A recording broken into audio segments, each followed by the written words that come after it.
The thunderous sound of hooves pounding against the sun-baked earth echoed through the vast Montana prairie as Bethany Griffith pushed her chestnut mare harder than she'd ever dared. Her heart hammered against her ribs, each desperate breath burning in her lungs as she chanced a glance over her shoulder.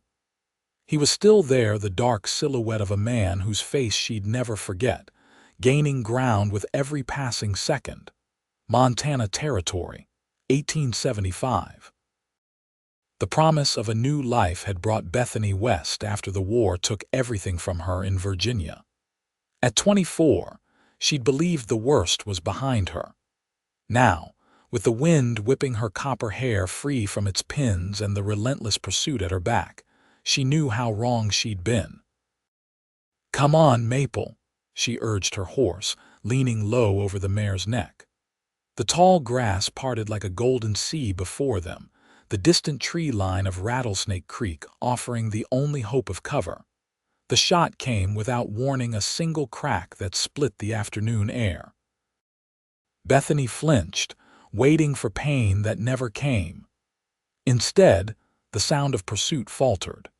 She risked another look back to see her pursuer's horse rearing wildly as a second rider approached from the west.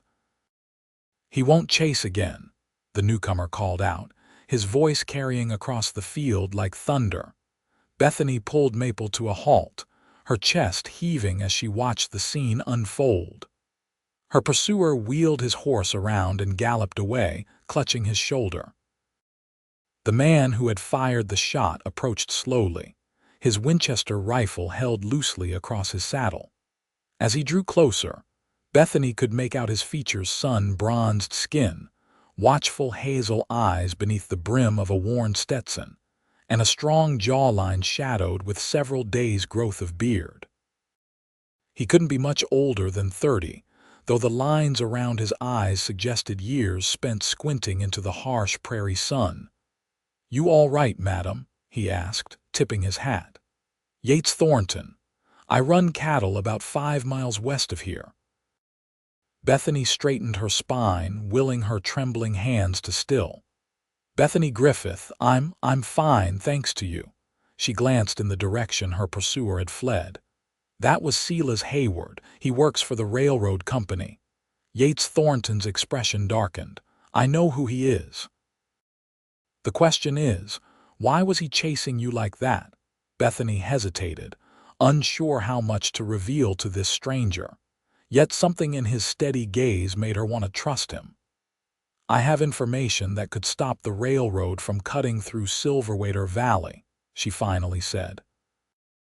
"Mr. Hayward was sent to make sure I never shared it." Yates nodded slowly. "The valley's home to a lot of small ranches. Railroad would destroy them all." He studied her for a moment. "You planning to take this information to Sheriff Mills in Cottonwood?" "Yes," Bethany replied. "I need to get there by tomorrow. It's nearly 20 miles and you've pushed your horse hard." Yates glanced at the darkening sky. "My place isn't far. You could rest there tonight, get a fresh start in the morning." Bethany hesitated. "Mr. Thornton, while I appreciate your help, I hardly know you." A small smile touched his lips. "Fair enough. My foreman and his wife live on the property. Mrs. Callahan would be happy for female company, I expect, and Hayward might come back with friends." The thought sent a chill through Bethany. "You're right," she conceded. "Thank you for your offer. I accept." They rode side by side as the sun began its descent behind the distant mountains. Bethany found herself studying her unexpected protector from the corner of her eye. There was an ease to the way he sat his horse, a big black gelding with a single white sock that spoke of a lifetime in the saddle. "You've lived out here long?" she asked, breaking the comfortable silence that had fallen between them. 5 years on my own place. Before that, I drove cattle up from Texas 3 seasons running." He glanced at her. "And you, that accent isn't local." "Virginia," she answered. "I came west after the war. I'm a writer for the Cottonwood Chronicle now." "A newspaper writer?" Yates raised an eyebrow. That explains Hayward's interest. The railroad doesn't take kindly to folks telling their business. They're trying to force people off land that's rightfully theirs, Bethany said, her voice hardening. Using tactics that wouldn't stand up to daylight. And you aim to shine that light. It wasn't a question. Someone has to. Yates nodded, a look of respect crossing his features. Brave stance for anyone, especially, he caught himself, especially a woman, Bethany finished, a challenge in her voice. Especially anyone going up against men who think money puts them above the law, he corrected smoothly. They crested a gentle rise, and Bethany saw a sprawling ranch house nestled in a protected hollow. Several outbuildings dotted the property, smoke curling from the chimney of the main house. A weathered sign arched over the entrance, Rafter T Ranch. It's not much, Yates said, but it's home. To Bethany, who'd spent the last 3 years renting a small room above the Chronicle's offices, the ranch looked like paradise, a place with roots, with purpose. Something inside her ached at the sight. A stout woman with iron-gray hair emerged from the house as they approached, wiping her hands on her apron. Behind her, a tall, broad-shouldered man appeared in the doorway. Mr. Thornton. "We weren't expecting you back till tomorrow," the woman called out, her eyes widening at the sight of Bethany. "Change of plans, Mrs. Callahan," Yates replied, dismounting in one fluid motion before moving to help Bethany down. His hands were strong and sure at her waist, and she felt an unexpected flutter in her chest at the brief contact. "This is Miss Griffith. She'll be our guest tonight. Miss Griffith, this is Margaret Callahan and her husband, Frank, my foreman." "Pleased to meet you," Bethany said, smoothing her dusty riding skirt. Margaret Callahan beamed. "Land's sakes, it'll be nice having another woman around, even if just for a night. Come in, come in. Supper's almost ready, and you look like you could use a wash and a hot meal." Frank Callahan moved forward to take the horses. "I'll see to them, boss." "Obliged, Frank," Yates said. "Keep an eye out tonight. We might have company." The foreman's weathered face grew serious, and he nodded once before leading the horses toward the barn. Inside, the ranch house was simple but comfortable, polished wood floors, sturdy furniture, and walls lined with bookshelves that surprised Bethany with their variety. Margaret whisked her away to a small bedroom where a basin of water waited. "You wash up, honey. I'll find you something clean to wear for dinner," the older woman said kindly. Left alone, Bethany allowed herself a moment of stillness, the events of the day catching up to her. Her hands trembled as she splashed cool water on her face. The document that had nearly cost her life was still safely tucked into her boot, proof of the railroad's illegal land seizures, fraudulent contracts, and worse.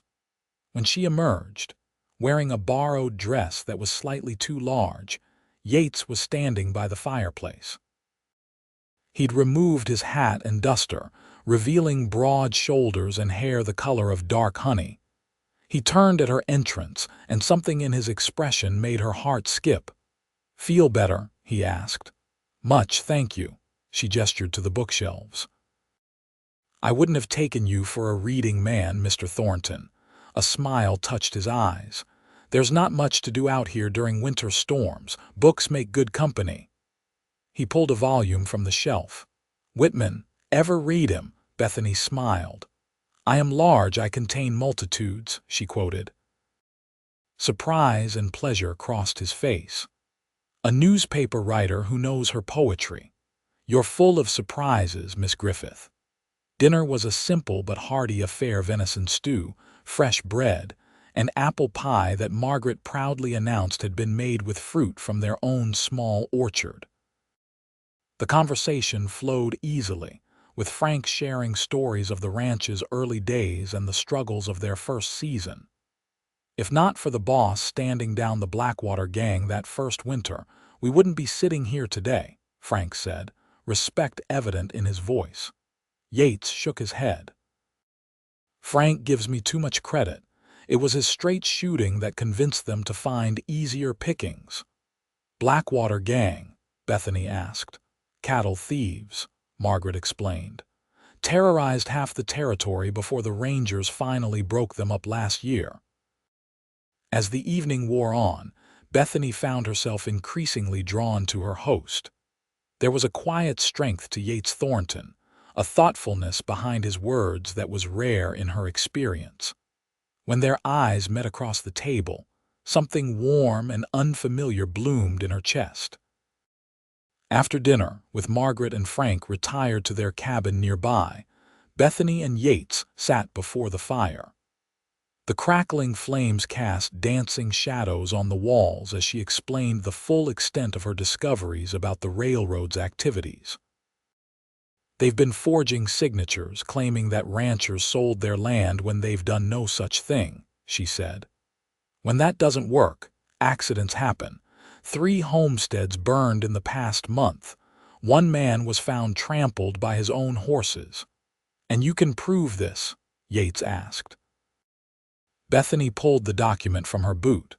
Former railroad clerk with a conscience, he kept copies of the real and forged documents, names, dates, everything. Yates studied the papers with a furrowed brow. This is damning, all right. No wonder Hayward was after you. He looked up, his expression grave. Getting this to Sheriff Mills is just the start. The railroad has deep pockets and friends in the territorial government. I know, Bethany said quietly, but it's a beginning. Their eyes locked, and in that moment, something unspoken passed between them, a recognition, perhaps, of kindred spirits. Both outsiders in their own way, both fighting battles larger than themselves. You're a remarkable woman, Bethany Griffith, Yates said softly. The use of her first name sent a pleasant shiver down her spine. I'm just doing what's right. That's what makes it remarkable. Too many folks look the other way when standing up means standing alone. Like you did with the Blackwater gang, she asked. A shadow crossed his face. That was different. Was it? Before he could answer, a dog began barking outside, followed by Frank's voice calling a warning. Yates was on his feet in an instant, pulling his revolver from its holster. Stay here, he ordered, moving to the window. Riders coming, at least 4. Bethany's heart raced. Hayward, likely. Yates's expression hardened. Get your papers and go out the back. There's a root cellar behind the kitchen garden. Wait there. I won't hide while you face them alone, she protested. This isn't your fight. It became my fight when Hayward chased me through those fields, she countered. I can shoot, Mr. Thornton. Something like admiration flickered in his eyes. Yates, he corrected. And I don't doubt you can, but if something happens to you, those documents never reach town. He reached into a desk drawer and withdrew a small revolver. Take this, just in case. Now go. Reluctantly, Bethany took the gun and slipped out the back door, crouching low as she made her way to the root cellar. The cool earth smell enveloped her as she pulled the door closed above her, leaving it open just a crack to see and hear. Voices drifted from the front of the house, Yates's calm. Measured tones contrasted with another man's sharp demands. She couldn't make out the words, but the tension was palpable even from her hiding place. Then came the sound of a scuffle, followed by a gunshot that made her jump. Silence fell, heavy and ominous. Bethany's fingers tightened around the revolver. She counted slowly to 20, torn between staying hidden and rushing back to help. Just as she decided to emerge, footsteps approached the cellar. Miss Griffith, it was Frank's voice. It's safe now. She pushed open the cellar door to find the foreman standing there, a rifle in his hands. What happened? Is Yates? He's fine, Frank assured her. One of them tried to draw. Boss was faster. Relief flooded through her as they walked back to the house. Inside, she found Yates binding the arm of a man she didn't recognize while Silas Hayward and 2 others sat tied to chairs, scowling. Yates looked up as she entered. "Miss Griffith, glad to see you followed instructions for once." Despite the gravity of the situation, she found herself smiling. "What happens now?" "Now we wait for morning. Frank's riding for the sheriff." He finished tying the bandage and straightened. "These gentlemen will be our guests until then." Hayward spat on the floor. "Thornton, you're making a mistake. The railroad doesn't forget its enemies." "Neither do I," Yates replied evenly. "And unlike you, I don't need to chase unarmed women to prove my point." The night passed slowly. Margaret made coffee while Frank set off for Cottonwood. Bethany found herself unable to sleep, sitting instead at the kitchen table with Yates as they took turns watching their prisoners. "I never asked why you came west," she said during one of these quiet watches, her voice low enough not to carry to the bound men in the next room. Yates was silent for so long she thought he might not answer. "The war," he finally said, "left a bitter taste. Couldn't go back to Tennessee after what I saw, what I did." Bethany nodded. "I understand that feeling.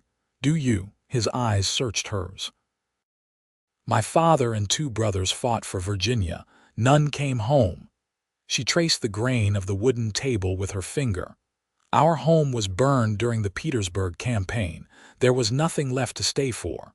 "I'm sorry," he said simply. "It was a long time ago." She looked up at him. The West offered something new, a chance to be more than just a survivor. "And are you more than a survivor?" Bethany considered this. "I'm trying to be. This story stopping the railroad from destroying more lives, it matters." "Yes," he agreed. "It does." As dawn broke, they heard horses approaching. Yates tensed, hand dropping to his gun until Frank's voice called out a greeting. With him rode Sheriff Mills and 2 deputies. The transfer of prisoners was quickly accomplished, with Sheriff Mills examining the documents Bethany provided with a grim expression. "This is serious business, Miss Griffith," the sheriff said. "You'll need to come to town to make a formal statement." "Of course," she agreed. As the sheriff and his men prepared to leave with their prisoners, Hayward fixed Bethany with a cold stare. "This isn't over," he hissed. "The railroad has friends you haven't even thought of." "That's enough out of you," one of the deputies said, pushing him toward the waiting horses. When they had gone, a strange quiet fell over the ranch. Bethany found herself reluctant to leave, though she knew she must get to town to finish what she'd started. "I'll ride with you to Cottonwood," Yates said as she prepared to depart. "Just to be safe." "You don't have to do that," she protested. "I know," he replied simply. They set out under a clear blue sky, the air crisp with the promise of autumn. Bethany rode Maple, now rested and eager, while Yates sat astride his black gelding. For much of the morning they traveled in companionable silence, each lost in their own thoughts. It was near midday when Yates finally spoke. "What will you do after this? Once your story is published?" Bethany considered the question. "Keep writing, I suppose." "There's always another story that needs telling." "Here in Montana," something in his tone made her look at him sharply. "I hadn't thought about leaving." "Why do you ask?" Yates shrugged, his eyes on the horizon. "Just wondering if you'd found what you were looking for out here." Had she? Bethany pondered this as they rode. The West had given her independence purpose a voice. But there were moments like now, with the vast emptiness stretching around them, when she felt the absence of something she couldn't quite name. "I don't know," she admitted. "Have you found what you were looking for?" A smile touched his lips. "Parts of it. The ranch gives me purpose. It's honest work." "But," she prompted, sensing there was more. "But a man can get lonely, even with good folks like the Callahans around." His eyes met hers briefly before returning to the trail ahead. "Winter nights are long in Montana." The implication hung between them, neither awkward nor presumptuous, simply a truth shared. Bethany felt heat rise to her cheeks, but not from embarrassment. They arrived in Cottonwood by late afternoon, the small frontier town bustling with its usual activity. Sheriff Mills met them at his office, where Bethany gave her formal statement about the railroad's activities and her confrontation with Hayward. "This will cause quite a stir, Miss Griffith," the sheriff warned. "The railroad has powerful friends." "I'm aware of the risks," she replied firmly. "Well, you've got friends too," Yates added, standing solidly beside her. "The ranchers and homesteaders will stand with you once this news breaks." Sheriff Mills nodded. "I'll send telegrams to the federal marshal's office in Helena today. In the meantime, you might want to be careful, both of you." After leaving the sheriff's office, Bethany headed for the Chronicle's building, Yates walking beside her down the dusty Main Street. Outside the newspaper office they paused. "Thank you," she said, "for everything." Yates shifted his weight, suddenly looking less sure of himself than he had at any point during their acquaintance. "Will I see you again?" The question was simple, direct, yet loaded with meaning. Bethany found herself wanting to say yes more than she'd expected. "I'd like that," she replied softly. "I'll be in town for the next few days. Have some business with the cattle broker." He hesitated, then added, "Maybe I could call on you properly, take you to dinner at the hotel." Bethany smiled. "I'd like that very much." Something changed in Cottonwood over the next week. As the Chronicle published Bethany's exposé on the railroad's illegal activities, the town seemed to hold its collective breath. Federal marshals arrived from Helena, conducting interviews and gathering evidence. Silas Hayward and his accomplices were transferred to the territorial prison to await trial. Through it all, Yates remained in town, a steady presence as the storm swirled around them. Their promised dinner at the hotel became a nightly ritual, quiet conversations over simple meals, learning the contours of each other's lives, building something neither had expected to find. On their third evening together, walking back to her lodgings after dinner, Yates took her hand. The simple gesture felt more intimate than any kiss could have. "You've stirred up quite a hornet's nest," he said, nodding toward a group of railroad men watching them from the saloon doorway. "Are you worried?" she asked. "For you?" "Yes." His hand tightened around hers. "But I also admire what you've done. It took courage. It helped having someone to stand with me." She glanced up at him. "I've been alone a long time, Yates." "So have I," he replied softly. When they reached her door, he hesitated, then leaned down slowly, giving her ample time to pull away. Instead, Bethany rose on her toes to meet him halfway. Their first kiss was gentle, questioning, a beginning rather than a culmination. "Good night, Bethany," he murmured against her lips. "Good night." She watched him walk away, her heart lighter than it had been in years. Something was beginning between them, something unexpected and precious. For the first time since leaving Virginia, Bethany felt the possibility of putting down roots. The following days brought more developments. The federal investigation widened, implicating railroad executives far beyond Montana. Bethany's articles were picked up by papers in Denver and San Francisco, bringing her work national attention. 2 weeks after the confrontation at the rafter tea, Bethany received a telegram from a major newspaper in Chicago, offering her a position as a correspondent covering the Western Territories. It was the opportunity of a lifetime recognition, security, a broader platform for her writing. That evening, she met Yates by the creek that ran behind the town, a quiet spot where they'd taken to walking in the evenings. "You're quiet tonight," he observed as they watched the sunset paint the water gold. "I received an offer today," she said, "from the Chicago Tribune." Yates went still beside her. "Chicago," he repeated, his voice carefully neutral. "They want me to write about the West, travel, report on settlements, land issues." She turned to face him. "It's a remarkable opportunity." "It is," he agreed. "You deserve it. Your writing is extraordinary." He picked up a stone and skipped it across the water. "When would you leave?" "They want me in Chicago by the end of next month." Bethany studied his profile, trying to read his thoughts. "I haven't accepted yet." Yates turned to her then, his expression open and vulnerable in a way she hadn't seen before. "What's holding you back?" The question hung between them, weighted with all they hadn't said. Bethany took a deep breath. "You," she admitted. "What's happening between us?" "I don't want to walk away from it." Relief flooded his features. "I don't want you to either." He took her hands in his. "But I'd never ask you to give up an opportunity like this. Your writing, your voice, the world needs them." "And what about what I need?" she asked quietly. Yates stepped closer. "What do you need, Bethany?" "A home," she whispered. "Purpose. Someone to share it all with." She met his gaze steadily. "I've spent years chasing stories, but I've never felt like I belonged anywhere. Not until what?" he prompted when she hesitated. "Not until you fired that shot and said he won't chase again." She smiled at the memory. "Something changed for me in that moment.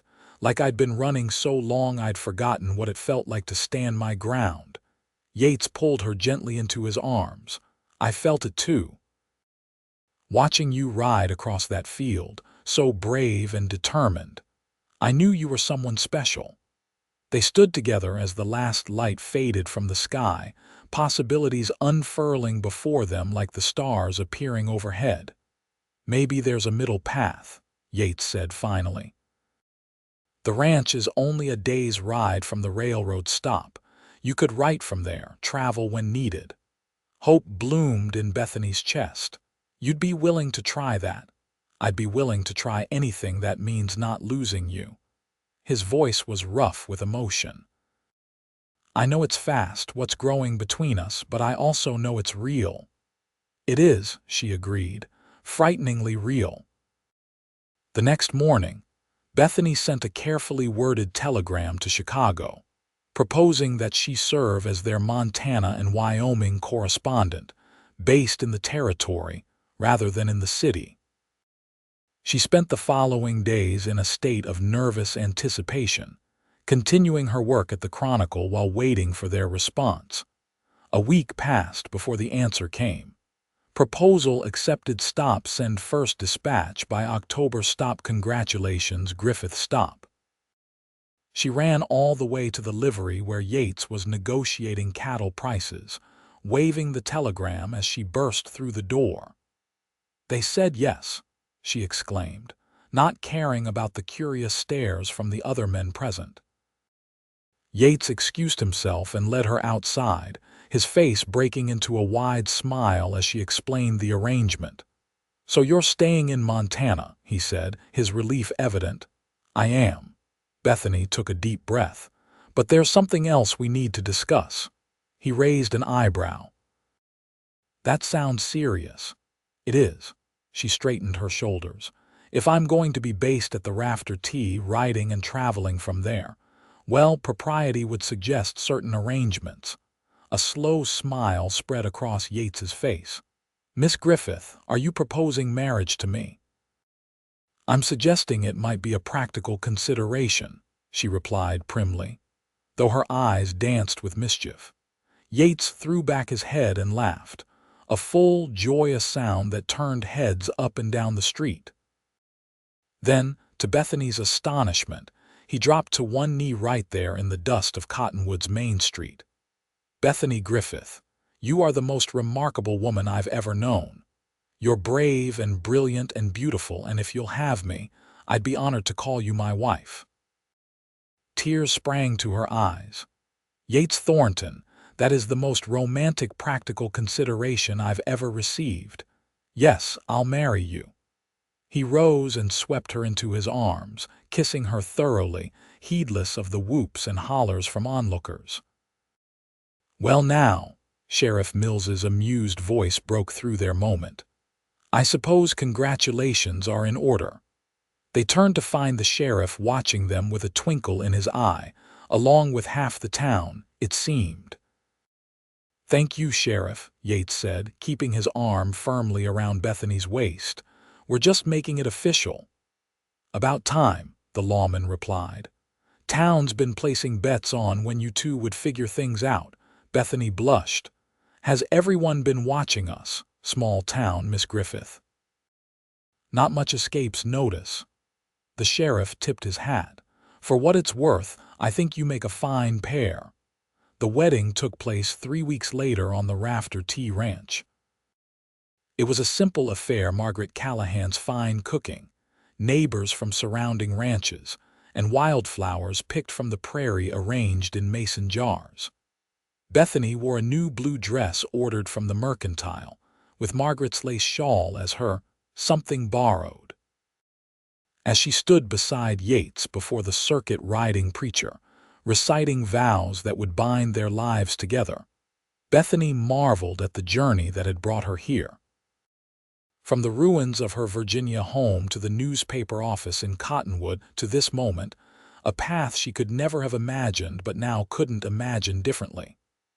"I now pronounce you man and wife," the preacher declared. "You may kiss your bride." Yates cupped her face gently in his hands, his eyes full of promise. "Hello, Mrs. Thornton," he whispered before his lips met hers. The celebration lasted well into the evening, with dancing in the yard to Frank Callahan's fiddle playing and toasts offered by neighbors and friends. As the night grew late, Bethany found herself sitting on the porch with her new husband, watching their guests depart. "Happy?" Yates asked, his arm around her shoulders. "More than I thought possible," she replied honestly. "It's strange how life turns. If Hayward hadn't chased me that day. If I hadn't been riding that section of my range." Yates continued. "If you hadn't been such a good shot," she added with a smile. "Providence," he said simply. "Some things are meant to be." Their life together unfolded with the seasons. Bethany set up her writing desk in the small room Yates had once used for his books, which now lined the walls around her workspace. Her dispatches to the Chicago Tribune earned her a growing reputation as a voice for the territories, chronicling the challenges and triumphs of Western life with insight and compassion. Yates expanded the ranch, buying neighboring land when the opportunity arose. Under his stewardship, the Rafter Tea prospered, weathering the harsh winters and dry summers that broke many other operations. Their first child, a daughter they named Eleanor after Bethany's mother, arrived the following spring, a tiny, perfect being with Yates's hazel eyes and a tuft of copper hair. Bethany wrote through her pregnancy and continued after Eleanor's birth, often composing articles with her daughter sleeping in a cradle beside her desk. The case against the railroad dragged through the courts for nearly 2 years before the company was finally forced to abandon its illegal land seizures and compensate the affected ranchers. When the verdict was announced, Bethany wrote a special piece for the Tribune, bringing national attention to the victory of ordinary citizens against corporate power. "You changed things," Yates told her one evening as they sat on the porch, watching 3-year-old Eleanor chase fireflies across the yard. "Your words made a difference." "We changed things," Bethany corrected, her hand resting on the slight swell of her stomach where their second child grew. "I couldn't have done it without you." "Partners," he agreed, kissing her temple. As twilight deepened into night, Bethany gazed out at the land that had become her home, the rolling prairie, the distant mountains, the ranch buildings solid and welcoming in the gathering darkness. She thought of the frightened woman she'd been, fleeing across the fields from a man who meant her harm, and the remarkable twist of fate that had brought Yates into her path at that precise moment. "He won't chase again," Yates had said that day, not knowing he was speaking the beginning of their story into existence. And he hadn't. Nothing had chased Bethany since, not fear, not loneliness, not the restless searching that had driven her for so many years. Instead, she had found her place to stand, her ground to defend, her home to build. As if reading her thoughts, Yates squeezed her hand. "Penny for your thoughts, Mrs. Thornton. I was just thinking about how sometimes the things that frighten us most lead us exactly where we need to go," she replied. "That day in the fields, I was terrified. Now I can't imagine my life any other way." "Fear can be a powerful guide when we don't let it rule us," he observed. "You taught me that." Bethany leaned her head against his shoulder. "We taught each other." 10 years after that fateful day in the fields, the Rafter Tea was one of the most successful ranches in the territory. Bethany's writing had expanded to include 2 published books about Western life, and their family had grown to include 3 children: Alina, James, and baby Catherine.